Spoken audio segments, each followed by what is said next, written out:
सुप्रभात प्रिय विद्यार्थियों, कक्षा 3 हिंदी विषय में आप सभी का स्वागत है। बेटा, हमने हमारी व्याकरण पुस्तक का पाठ 17 पत्र बहुत अच्छे तरीके से पढ़ लिया है और समझ लिया है ना। और आज हम इसका पाठ 18 अनुच्छेद लेखन पढ़ेंगे और समझेंगे। अब अनुच्छेद लेखन के लिए हमें क्या करना है वो थोड़ी सी चीज़ें हम समझ लें। जो विषय हमको दिया गया है उस पर हम मन में विचार करें और उस विषय पर क्रमबद्ध हम उस पर विचार करेंगे सीक्वेंस में, और वाक्य उसके छोटे और एक दूसरे से जुड़े हुए होने चाहिए। अनुच्छेद की भाषा सरल और स्पष्ट होनी चाहिए और शुद्ध भी होनी चाहिए, और सही शब्दों का, सही वाक्यों का हम प्रयोग करें। और इसका जो आकार है, इसकी जो शेप है, मतलब बहुत बड़ा नहीं होना चाहिए, छोटा 7-8 वाक्य का, 10 वाक्य का, 12 वाक्य का होना चाहिए, ठीक है। और सबसे पहले जो हमें टॉपिक दिया गया उस पर अपन भूमिका बना, उसकी थीम बना लें कि हमें उसमें क्या करना है, और सीक्वेंस में उस विषय को हम स्पष्ट करें और लास्ट में देखें कि वो स्पष्ट है या नहीं है। अब सबसे पहले बेटा अपन अनुच्छेद लिखते हैं पालतू पशु गाय पर। इसके सहायक शब्द हैं गाय, घास, पौष्टिक, स्वस्थ, गांव, शुद्ध, गौमाता, बछड़े, जोतने, ताज़ा, पनीर। तो जहाँ मैं पढ़ रही हूँ आपको पॉइंट आउट करना अपनी बुक में पेंसिल के साथ, तभी आपको समझ में आएगा बेटा, है ना। गाय एक पालतू पशु है। यह काली, सफ़ेद, भूरे आदि रंगों की होती है। गाय हरी घास खाती है और हमें दूध देती है। गाय का दूध मीठा और बहुत पौष्टिक होता है। इसका दूध पीने से बच्चे स्वस्थ रहते हैं। गाय के दूध से दही, मक्खन, घी, पनीर, मिठाइयाँ आदि बनते हैं। गाय के गोबर से खाद बनाई जाती है। गाय के बछड़े बड़े होकर क्या बनते हैं? बैल बनते हैं, जो बोझा ढोने और खेत जोतने के काम आते हैं। गाय को हम प्यार से गौ माता भी कहते हैं। यह बहुत सीधी और भोली होती है। हमें गौ माता की रक्षा करनी चाहिए और उसे ताज़ी हरी घास और ताज़ा भोजन खिलाना चाहिए।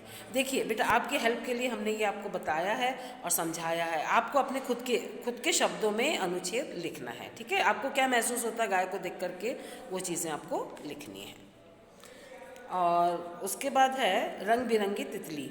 इसके सहायक शब्द हैं तितली, रंग बिरंगी, सुंदरता, फूलों, मीठा मीठा, मंडराकर, पंख, आसमान, धरती, चोट, आकाश, स्वतंत्र, उड़ने।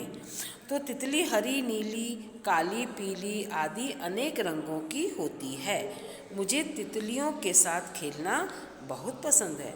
तितली प्रकृति की सुंदरता बढ़ाती है और वह फूलों पर बैठकर मीठा रस पीती है। तितली के पंख बहुत सुंदर होते हैं। वह अपने पंखों से आसमान में उड़ती है। हमें तितली को पकड़कर उसे चोट नहीं पहुंचानी चाहिए। उसे खुले आकाश में स्वतंत्र उड़ने देना चाहिए। इसके अलावा आपके मन में जो भी विचार आते हैं आप तितली के बारे में लिख सकते हैं। अब एक अनुच्छेद और अपन देख लेते हैं बेटा, मेरी माँ। इसको देखिए कैसे लिखा गया है। इसमें सहायक शब्द हैं माँ, प्यारी, सुबह, सभी लोगों, ध्यान, स्वभाव, मधुर, मदद, गलती, प्यार, दादी माँ, बहन, अच्छी बातें, नौकरी, ऑफिस, भगवान, धन्यवाद, है ना बेटा। तो देखिए इसको अपन देख रहे हैं, मेरी माँ बहुत प्यारी है। आपको अपनी माँ को देख के क्या क्या विचार आते हैं वो आप लिख सकते हैं। वे रोज़ सुबह घर में सबसे पहले उठ जाती हैं। वे घर के सभी लोगों का ध्यान रखती हैं। उनका स्वभाव बहुत सरल एवं मधुर है। वे हमेशा सबकी मदद करती हैं। मुझसे कोई गलती होने पर वे डांटती नहीं हैं, बल्कि प्यार से समझाती हैं।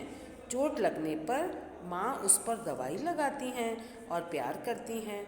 वे दादी माँ की तरह मुझे और मेरे भाई को अच्छी अच्छी बातें सिखाती हैं। वे नौकरी करती हैं तथा घर और ऑफिस दोनों को अच्छी तरह संभालती हैं। मैं अपनी माँ से बहुत प्यार करती हूँ। मैं भगवान को धन्यवाद देती हूँ कि उन्होंने मुझे दुनिया की सबसे अच्छी माँ दी है। आपको जो जो विचार माँ को देख के आते हैं ना बेटा, आप इसमें लिख सकते हैं। मेरी माँ मेरा होमवर्क भी, गृह कार्य करवाती हैं, रात को सोते समय मुझे दूध पिलाती हैं, मुझे लोरी गा के सुनाती हैं। आपको जो जो अच्छा लगता है आप लिख सकते हैं, ठीक है। आपके हेल्प के लिए हमने इसको रीड किया है, लेकिन आप ये जो अनुच्छेद लेखन है अपने खुद का थॉट प्रोसेस है बेटा, आप खुद सोच के इसमें लिखेंगे।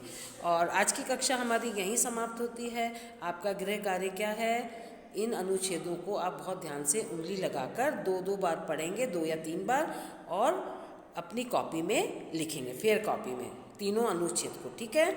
धन्यवाद। अब इसका लिख